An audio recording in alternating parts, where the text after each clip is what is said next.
एक दिन बारिश हो रही थी और आसमान पे काले बादल छाए हुए थे। अली, एक तजस्सुस भरा बच्चा, छतरी लिए गलियों में घूम रहा था। अचानक उसे एक पुरानी इमारत नज़र आई जिस पे मिट्टी जमी हुई तख्ती पर कदीम कुतुबखाना लिखा था। दरवाज़ा धीरे से धकीला तो चरचराहट के साथ खुल गया। जैसे ही अली अंदर दाखिल हुआ, गर्द से भरी अलमारियाँ और फर्श उसका इस्तकबाल करने लगे। अचानक एक धीमी आवाज़ आई, तुम यहाँ पहली बार आए हो, है ना? अली ने हैरत से देखा। आवाज़ एक पुरानी किताब से आ रही थी। फिर दूसरी किताब भी बोली, हम सब बोलती हैं अगर कोई सुनने वाला हो। अली पहले तो घबरा गया, लेकिन फिर तजस्सुस ने खौफ को मात दी। किताबों ने उसे कदीम दुनिया की कहानियाँ सुनाई, साइंस के हैरत अंगेज़ राज सिखाए और अखलाकी सबक दिए।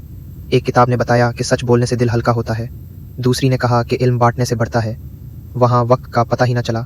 जब अली वापस निकला, वो एक मुख्तलिफ बच्चा था, ज़्यादा बाशऊर, मेहरबान और सीखने का शौकीन। उस दिन के बाद वो अक्सर उस खामोश लाइब्रेरी में आता जहाँ खामोशी में भी किताबें बोलती थीं।